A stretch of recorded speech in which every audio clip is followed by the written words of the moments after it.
As crazy as this past week was, would you believe me if I told you that it was only going to get worse from here?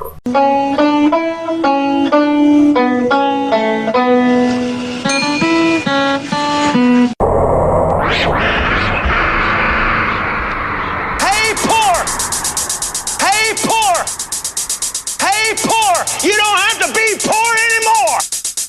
Jesus is here.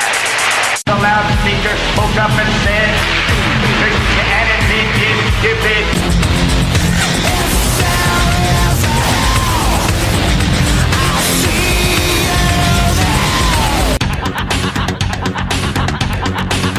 Greetings, fellow worker slaves, podcasting at 128 kilobits from the Fortress of Squalitude, not far from the redneck Mecca. This is the Atheist in the Trailer Park podcast. I'm your host, Tucker.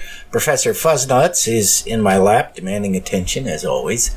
Ash is hiding in my room. Yes, it's a podcast hosted by a guy and his cats. Get over it. This is a news show episode where I cover stories in the news that are related to things like atheism, secularism, science, or I find just plain interesting. Next episode will be a chapter or two from the Ethiopian Apocrypha. Okay, so it's after the first of the month, and since I forgot to do it in the last episode, let me make sure that I do it in this episode. Thank you to everyone who supports the show on Patreon.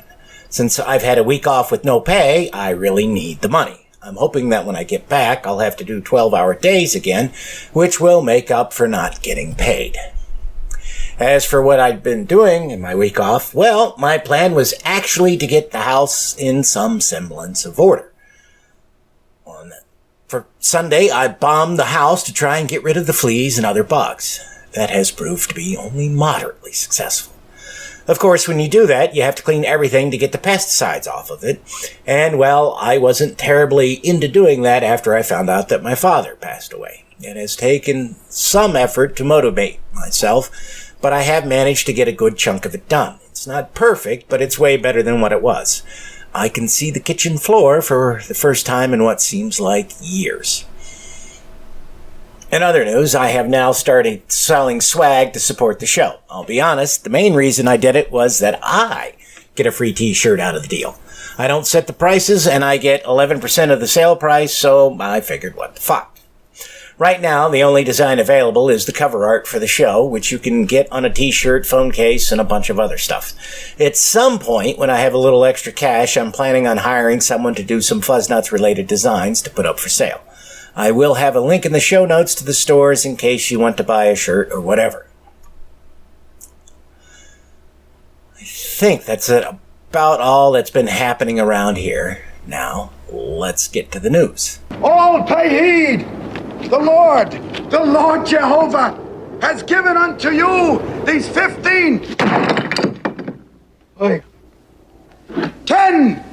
commandments for all to obey. From WashingtonPost.com. New York Attorney General's office has issued subpoenas to every Catholic diocese in the state. The New York Attorney General's office has issued subpoenas to every Catholic diocese in the state, becoming the latest U.S. state to embark on an expansive investigation of sex crimes committed and covered up by Catholic priests. The Catholic Church faces a major test over the next several months as the attorneys general of at least 5 states conduct investigations and several more consider opening up the decades-old secret files of the dioceses in their states. Millions of Catholics nationwide now must grapple with attending a church that is under criminal investigation.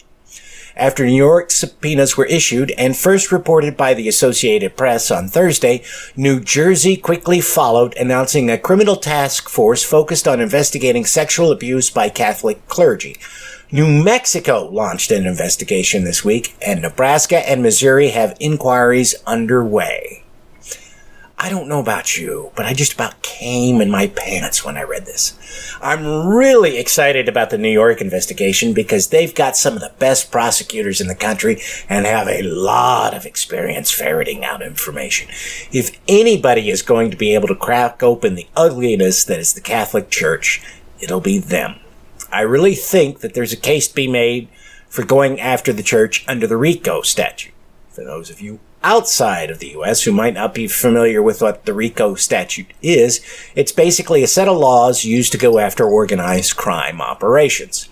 It essentially says that even if you didn't personally commit a crime, like molesting a kid, but you helped to cover it up, you're just as guilty as the person who molested the kid. One of the things that prosecutors could do if they used RICO to go after the church is to seize many, if not all, the assets of the church. I doubt that'll happen, but it's nice to dream. New York has the second highest number of Catholics in the U.S., and if the estimate given by Richard Sipe, he's the expert they're talking to on the phone in the movie Spotlight, is correct, there's over 220 priests in New York State who are pedophiles. There were over 90 priests exposed by the Spotlight team in Boston, and they had over 600 victims come forward. If the ratio of victims to priests holds the same, then New York State could have victims in the thousands, and that's probably on the conservative side. It could be in the tens of thousands. New York is not one of the states which has adjusted its statute of limitations to take into account the fact that it's often difficult, if not impossible, for a victim of abuse to come forward until years later. Pennsylvania is already talking about changing their laws in the wake of the investigation there. In the past, when New York has looked at changing their laws, the Catholic Church has spent a lot of money to block this. One would hope that they're not able to do this in the future, no matter how much money they spend.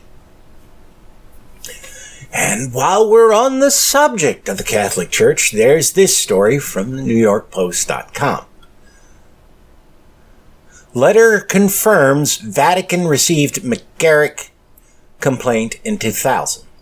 A 2006 letter from a top Vatican official confirms that the Holy See received information in 2000 about sexual misconduct of now resigned U.S. Cardinal, lending credibility to bombshell accusations of a cover-up at the highest echelons of the Roman Catholic Church.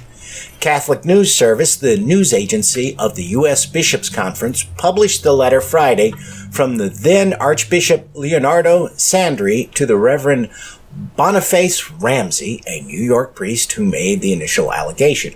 Ramsey informed the Vatican in a November 2000 letter about then Cardinal Theodore McCarrick's misconduct with seminarians from Seton Hall University's Immaculate Conception Seminary. Ramsey, who in 2000 was on the faculty at the seminary, has said that he sent the letter at the request of the then Vatican ambassador because he had heard so many complaints from seminarians that McCarrick would invite them to his beach house and into his bed. That's got to get a prosecutor's head a-buzzing, not to mention folks who intend to sue the church in civil court. I also want to ask, what the fuck does a cardinal need with a beach house? Don't answer that. It's a rhetorical question. It's pretty obvious. To bang young seminarians. What's Pope Frankie doing about all this? Well, earlier this week, he met with one of the bishops accused of covering things up in Pennsylvania and told him, you need to talk to your priests. Tell them not to rape the little boys no more, okay? Publicly, Frankie has said that you should accuse yourself, not accuse the others for what they are doing. That's right, you're not supposed to report on someone raping kids, but if you happen to rape kids, on accident because it's just so easy to do, you need to come forward. And this is how he put it, according to the National Catholic Register. Jesus needs a sincere admission of sins because his gift and grace are not cosmetic in which one gets a whole new look with just a couple of brushstrokes. Often people go into a confessional as if it were going in to put on makeup, get made up a bit so as to come out beautiful, the Pope said.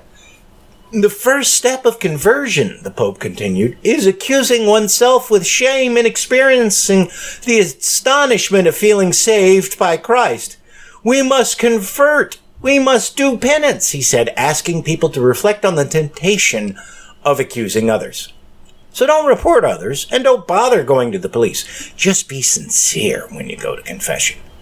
I have a feeling that as more and more the church's abuses are exposed, such comments are only going to inspire more people to leave the church.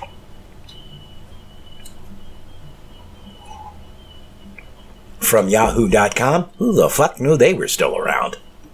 Fighting child abuse must be church's priority, Vatican panel. A Vatican Commission on Child Protection set up by Pope Francis said Sunday that the fight against abuse must be the priority of the Catholic Church and emphasized the importance of listening to victims. This must be the priority that we concentrate on right now, said Commission head Cardinal Sean O'Malley, adding that otherwise, all of our other activities of evangelization, works of mercy, education are all going to suffer. The church has been deeply shaken by a series of child abuse scandals across the world, and the Pontifical Commission for the Protection of Minors was created in 2014 and renewed earlier this year to address this issue. We make a real effort to bring the voices of the survivors to church leadership, O'Malley told the Vatican News website on Sunday after the end of the Commission's 9th plenary assembly. I'm not sure, but I think that this is the panel where all the actual victims quit because they said the church was more interested in covering up the abuse than seeing that justice was done. Superficially, it appears that the church has recognized that they are their own worst enemy when it comes to abuse. However, we have that nice little statement from Pope Frankie saying that you shouldn't be a snitch that I mentioned just before this. There's the potential for some real interesting times with the Catholic Church ahead. There's at least 3 large factions within the church that I know of. One is the group that's trying and largely failing to drag the church into the late 20th century. There's another that wants to keep things as they are, while the third thinks that the church has gotten everything wrong since the Vatican II Council. That was when the church decided to hold mass in the local language and drop the more anti-Semitic beliefs of the church. Fun fact, Mel Gibson is a follower of the third group. Yeah, so not only is he a racist, sexist, homophobe, but he thinks that the very way he's living his life is a violation of what should be the church rules. I don't know about you, but I quit watching his movies a long time ago. And now, to go from the rapey to weird, we have this story from NationalGeographic.com. Meet the worshippers who believe they're aliens in human form. An hour outside Brazil's futuristic capital, Brasilia, lies one of the country's spiritual capitals, Vale do Amanhecer, which translates to Sunrise Valley or Valley of the Dawn. At first sight, Sunrise Valley looks like a miniature theme park where visitors can see copies of the world's wonders without having to travel to the actual sites. Built in Palantina, a satellite city of Brasilia, the lakeside temple complex features a pyramid, a spaceship-like temple, a 6-pointed praying center, and several ellipse-shaped sculptures. Sadly, while the article does have a lot of photographs in them, almost none of them are of the exteriors of buildings. In fact, the buildings that you can see in the outside photos are somewhat nondescript looking. They're painted brightly, but there's none of the pyramid or the spaceship temple or any of that. While the valley's physical setting can feel disorienting, it is not accidental. Meticulously designed, it is reflective of the religion's intricate, all-comprising doctrines and beliefs, drawn from a diversity of religions and civilizations, including Christianity, Hinduism, Judaism, the Inca, and ancient Egypt. According to Sunrise Valley followers, extraterrestrial beings landed on Earth 32,000 years ago to advance human civilizations. The beings then returned to Earth through successive incarnations across various cultures and eras. Valley members, known as mediums, believe themselves to be the beings. Latest incarnation, the Jaguars. Sunrise Valley was established by Neva Chavez Zelaya, known as Aunt Neva, in 1959. A widow with 4 children, she was working as a truck driver in Brasilia, then under construction to replace Rio de Janeiro as Brazil's capital.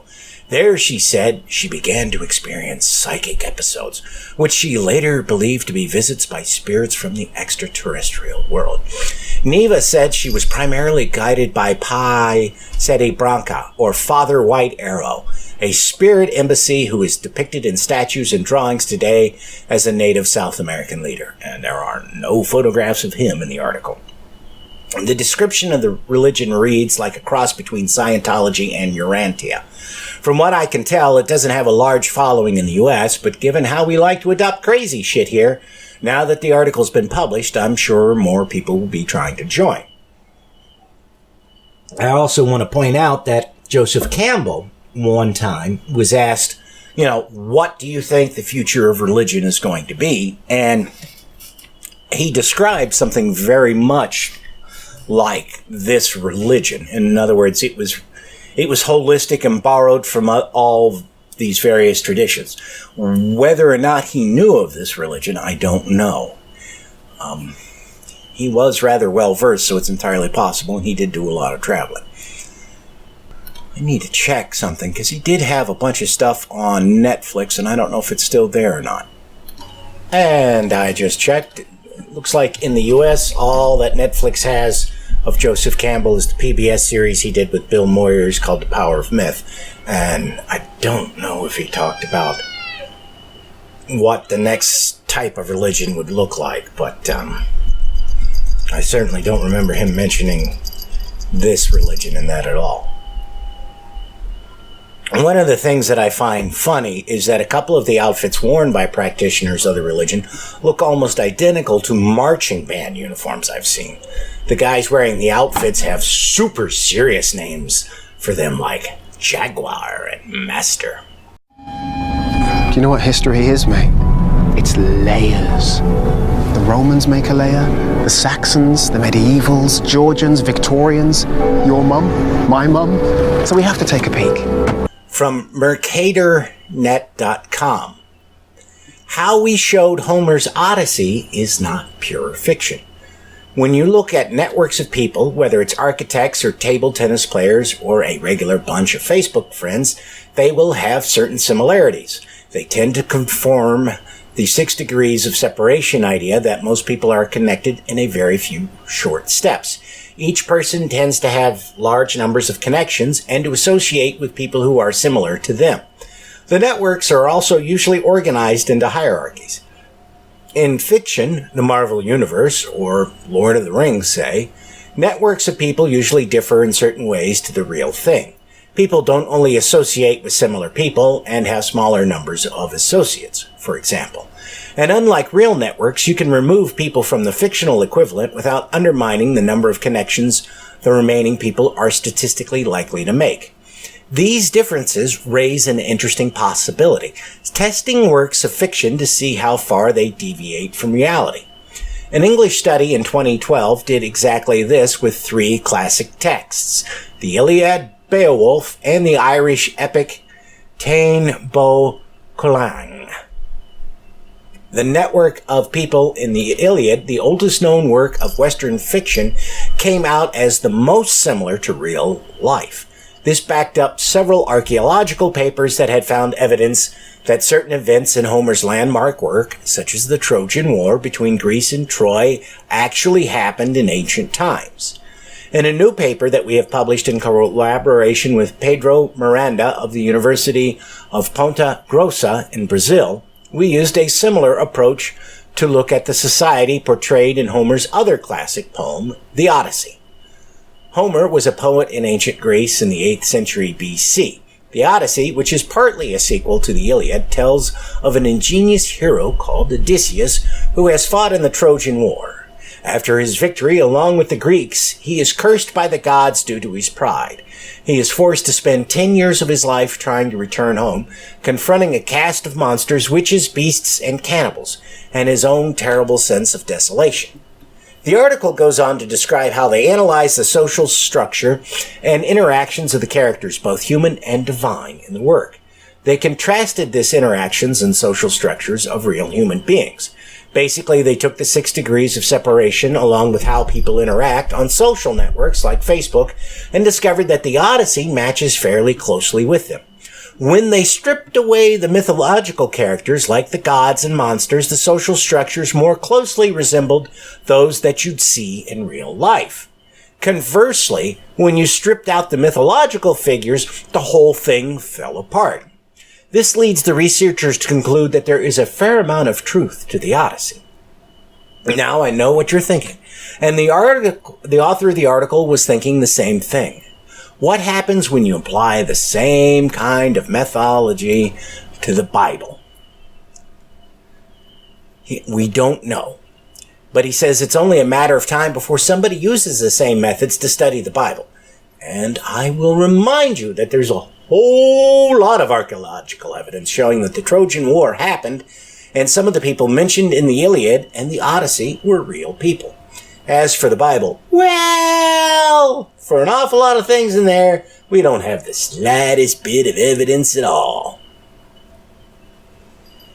Sticking with Greece, we have this story from GreekReporter.com.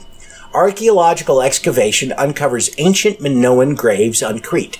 2 burials with rich grave goods were found in a pit from the Middle Minoan era, 2100 to 2000 BCE, in Satia, northeast Crete, during excavations of a palace-related cemetery. The excavations took place for 14 years under Director Emerita of the Ministry of Culture, Metaxia Tispoliou, I cannot pronounce that name at all, at the cemetery of Petras in the area of Satia, dated to 2800 to 1700 BCE, Pre- and Proto-Palatial periods. In the first pit, a preliminary or original burial of a man included the first weapon found in Petras, a bronze short sword. Tispoliou said in a statement. The first burial also included a secondary burial of a woman with a large number of gold beads of very fine workmanship and beads of silver, crystal, carnelian, and jasper. The second burial, also a primary one, was dated to the Proto-Minoan second period, 2600 to 2300 BCE, and included dozens of gold beads with exquisite pressed decoration of spirals, as well as hundreds of other beads of gold or silver with a diameter of 1 millimeter, which appear to have been sewn onto a garment. Sadly, there's not a lot of pictures to go along with the article, and the ones it does have aren't of very high quality. You really have to strain to see the designs and the beads. Still, this is a window on a period of Grecian history we don't know a lot about. The graves date from about 800 years before the Trojan War. There are also burials in the area thought to date from around the time of the Trojan War. It'll be interesting to see what else turns up in the area. I've said it before and I'll say it again. Democracy simply doesn't work. There has been so much news coming out of D.C. this week that I don't really know where to begin. You have all the stuff on Bob Woodward's book, which is coming out this week, that op-ed piece in the New York Times, Papadopoulos going to jail for 2 weeks, and that's just scratching the surface. I've pre-ordered Bob Woodward's book, as I'll be really interested in reading that. Woodward, of course, is most famous for the stories he and Carl Bernstein wrote, which took down Nixon. What I find most interesting in all the conversation about Woodward's previous work is that no one's mentioned his most controversial work, Veil, which is about the CIA during the years 1981 to 87. It's controversial because Woodward claimed that he got much of the information for the book from former CIA Director William Casey while Casey was on his deathbed. The family disputes this because at the time Woodward claimed to be interviewing Casey, the family says Casey was a vegetable. I don't think that Woodward made anything up for the book, but I do think that he disguised who his source was in order to protect him. So I imagine that Woodward's sources, while reliable, are probably not who most people think them to be. As for the New York Times op-ed piece, I think that it's genuine, not only because of the report that Trump's going apeshit in the White House, but because of his public statements. Unlike every other president out there, Trump can't read a speech someone else wrote for him that doesn't reflect his thinking and make it seem genuine. We know this because when he gave speeches about Nazis or the Russians hacking the 2016 elections, he couldn't stick to the script and had to interject his own thoughts, which completely undercut what the speech was saying. If the op-ed were some kind of planted story by the administration designed to stir up trouble, Trump's behavior would give that fact away. He can't act, and he can't feign interest in anything as complicated as a plan which involves an intricate plot like planning a fake story in the New York Times. As for who wrote the damn thing, I don't know, but you can rule out anyone who served in the military, as they don't generally refer to themselves as heroes. And while there's been a lot of opinions out there on both who the writer might be, as well as if they did the right thing or not, I'm only going to wade into part of that. I have no clue as to who the writer might be. I know people point to the term lodestar as indicating that it was probably written by Pence, but if there's someone in the administration who hates Pence, I can easily see them throwing that term in there to ensure that Pence gets the full wrath of Trump. Two other things that I'll say before I move on to other stories. The first is that having worked for a boss who was just as narcissistic as Trump is, anyone who thinks that they can control him for very long has no idea of what the fuck they're doing. The very scattershot nature of the way such a mind works means that they're so unstable anything you do is liable to be undone the instant your back is turned, and turned it will be. Everyone in the White House is no doubt busy trying to smooth over some fuck-up that Trump has done, and eventually they're all going to be tied up doing that when Trump goes and does something lawful. What that might be, I don't know, but it will happen. Mark my words. The other thing I will say is that I'd be suspicious of Omarosa's claims about her having been involved in conversations where the topic of the 25th Amendment was mentioned. Not that I doubt the idea that the topic could have come up, I'm just suspicious of her claims. She's clearly hungry for the media spotlight and could have brought the subject up at any time, which would have ensured that attention remained focused on her. Yet she only mentions it after it comes out that Woodward has made the claim in his book. That seems a wee bit suspicious to me. And now, on to some more news stories. TheWashingtonPost.com. Michael Cohen firm seeks to avoid non-disclosure agreement with Stormy Daniels. The company created by President Trump's former attorney, Michael Cohen, sought Friday to void the non-disclosure agreement at issue in a lawsuit filed by Stormy Daniels, the adult film actress who was paid to keep quiet about her alleged affair with Trump ahead of the 2016 election. And I don't know why they insist on using alleged there. We know it happened. He's even admitted it. You know, he hasn't come out and said, well, I fucked her, but he's come out and said, well, yeah, I paid her. Because, you know, that's what you do with somebody you've never had sex with. When they say you've had sex with them, you pay them. The move by Essential Consultants seeks to avoid further litigation over the non-disclosure agreement, which was negotiated by Cohen on Trump's behalf. The news was first reported by CNN. A lawyer for the company, Brent Blakely, man, I would be looking for a new job if I were you, buddy, stated in a legal filing that he seeks the rescission of the confidential settlement agreement dated October 28, 2016. The filing included a promise signed by Cohen not to sue Daniels over claims that she breached the contract. Cohen also reserved the right to seek reimbursement from Daniels, also known as Stephanie Clifford, for the $130,000 she was paid for her silence. Now, on the surface, this seems like an absolute win for Stormy. All she has to do is come up with $130,000 and she can talk to her heart's content. Even if she doesn't have that much cash, it probably wouldn't take but a few minutes of having a GoFundMe up and she'd be able to get the money. Avenatti, however, isn't taking the deal, and I don't blame him. If Stormy takes the deal, then she can't compel Trump to testify under oath, and that's where they want to get Trump. The man is such a compulsive liar that his lawyers aren't even allow him to give written answers to questions that Mueller's team want to ask him. You realize what that means, don't you? Mueller's team would submit questions in writing. Trump's lawyers would look over them, talk with Trump about them, and then give written answers based on what he says. If they're refusing to do this, that means they know Trump can't stick to the script. Which again points to the fact that, points to the idea that New York Times op-ed piece was not a plant. So what Avenatti is trying to do is to put Trump under oath so that he can ask Trump questions which he knows that Trump is going to give easily discoverable lies to in response. Remember, this is a civil case, so Trump cannot take the fifth. It's a bit of a gamble on Avenatti's part, since it's always possible that Trump's legal team could tie up the suit in court until after Trump's out of office.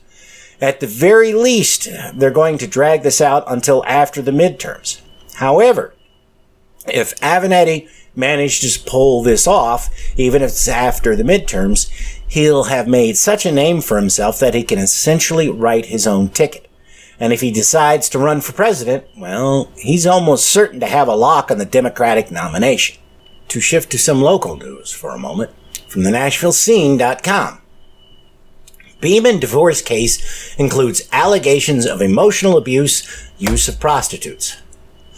Auto dealer and conservative political mega donor Lee Beeman is due in court next week in his multi-million-dollar divorce case. In her trial brief, Beeman's fourth wife, Kelly, alleges that Lee Beeman made her watch videos of him having sex with a prostitute, what he called training videos. On more than one occasion, Kelly Beeman alleges her husband persuaded her to have joint sexual encounters with prostitutes. Kelly Beeman says that Lee Beeman was so addicted to pornography that he would watch it on his iPad while sitting in the same room as his family, including his minor son. And that's all I'm going to quote from the article, but let me just say it gets worse. Why am I bringing this up? Well, for a couple of reasons. The Beeman family is one of the wealthiest in this area. Not only do they own a bunch of car dealerships, but they also own the Pepsi bottling plant and any other business in the area with the Beeman name on it. They're also closely tied with the Koch brothers, and Lee Beeman gave lots of money to Roy Moore after the pedophile allegations became public. He also gave heavily to Diane Black's political campaigns over the years. This is an example of how local politics can influence national and international affairs. Beeman's helped both Diane Black and Marsha Blackburn get where they are today, and while Black's political career is over, for now, both she and Marsha Blackburn have impacted U.S. policy on national and international levels. Not for the better, I might add. Beeman's a Christian dominionist, and both Black and Blackburn are rabid pro-lifers. Black also likes to claim that every crazy lie about marijuana is true, and, well, just look up Marsha Blackburn and Bill Nye if you want to see how dumb she is. And these are the kinds of folks who watch The Handmaid's Tale and think that there's nothing wrong with the kind of society that it portrays. And not only are they fucking things up here, they're fucking things up for everyone else, because they're putting people in power like Black and Blackburn. From LGBTQNation.com. Scott Wagner campaign sends anti-trans meme to reporter on accident. It's bad. The meme is a picture of Caitlyn Jenner done in the style of the Colin Kaepernick Nike ad with the caption, "Believe in something, even if it means cutting your dick off." Pennsylvania Republican Scott Wagner's social media team accidentally shared a transphobic meme about Caitlyn Jenner in a group chat with senior campaign officials, and it went horribly wrong. One of the members of that group chat was a news reporter. And a rare willingness to burn his sources, the reporter said that he'd forget about the image, and then published it anyways with the details of how he got it. Reporters these days often seem more willing to keep silent about such things than to go public about them because they don't want to risk losing access to politicians. I'm not sure how badly it'll hurt the candidate that this got out there, but I'm glad the reporter shared the image and the details rather than keeping them quiet. Remember, folks, elections have consequences. Now, just get back to national news. From thehill.com.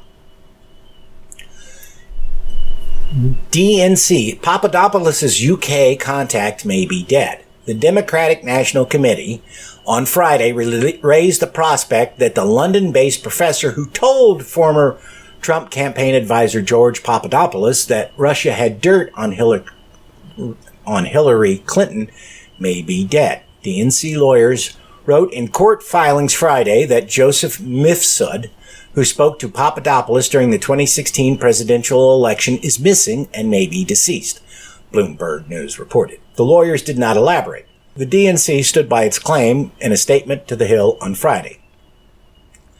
The committee indicated that an investigator had been used to find Mifsud, who had been missing for months, and was told the Maltese professor may be dead. The DNC's counsel has attempted to serve Mifsud for months and has been unable to locate or contact him.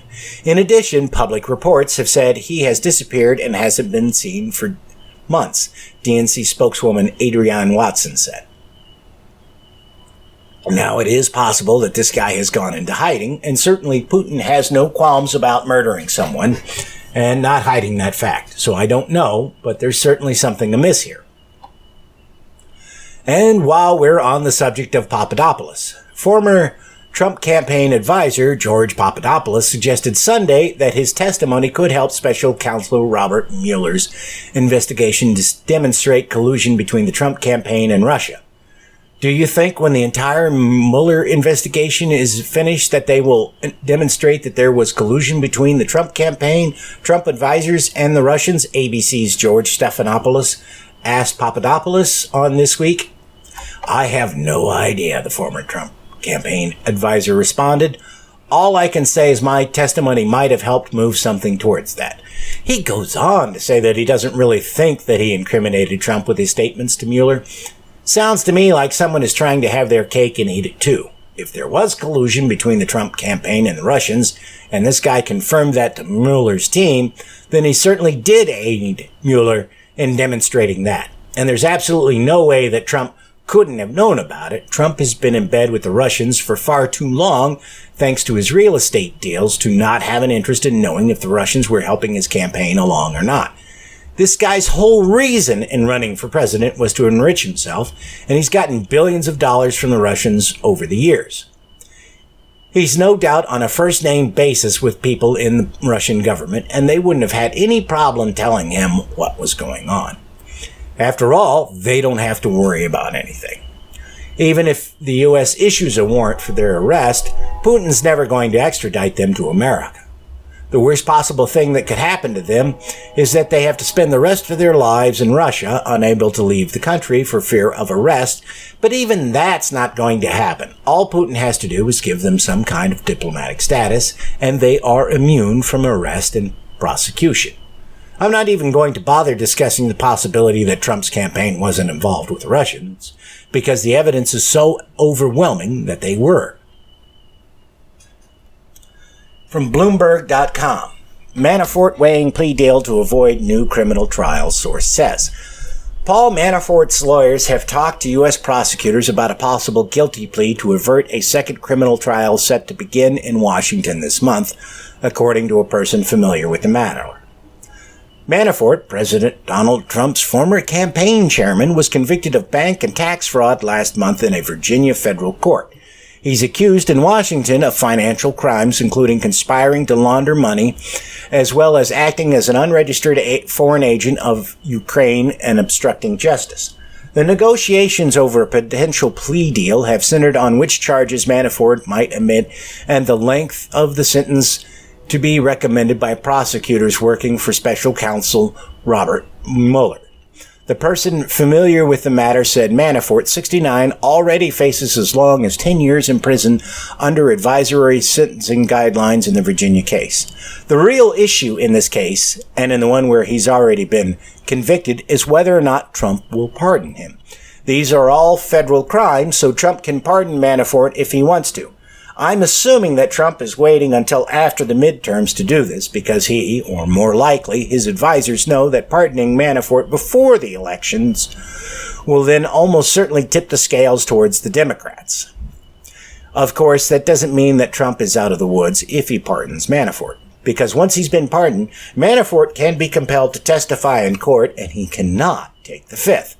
So Mueller can get Manafort to answer questions he otherwise wouldn't, which means that Mueller could have better ammunition to go after other people in the Trump administration. It's going to be really interesting to see how Trump reacts to the midterm elections if the Democrats do really manage to win a large number of victories. He'll probably come out and say that the elections were rigged. The question is, will all that be just talk? Will he try to get those results invalidated somehow? And will the people in his administration cooperate with this? If they won't, then I think we can expect to see a number of them getting fired. Even if he doesn't do that, I think we can expect to hear stories coming out of the White House about Trump throwing temper tantrums and condemning people for not listening to him or letting him do what he wanted. He's almost certain to start handing out pardons to people like they were candy. My advice is to brace yourselves for election night this November, because no matter what happens, it's going to be one hell of a wild ride in the days after, and I don't know what's going to happen. Okay, I've got to get out of here, and I apologize for the shortness of the episode. I don't know how that happened. I have, when I do the scripts, I have an average page length that I aim for that gives me about an hour's worth of material. I hit it, and as you can see, we're under an hour. I apologize. I don't know what caused that. So, the next news episode will be an hour long, I promise. All right, I'll talk to y'all later. That's it for this episode of The Atheist in the Trailer Park Podcast. You can subscribe to the show on iTunes, Stitcher, as well as just about anywhere else podcasts can be found. Many of the episodes are also on YouTube. Follow the show on Twitter. @TParkAtheist is the show's Twitter handle. It's on Facebook at facebook.com/trailerparkatheist.com. If you happen to like the podcast, please rate it on iTunes. If you'd like to support the podcast, there's a donate button on the show notes page. You can support it via Patreon at patreon.com/TNTucker. Thanks for listening. Say goodnight, Fuzz-Nuts. All I know is this violates every canon of respectable broadcasting. Damned cat.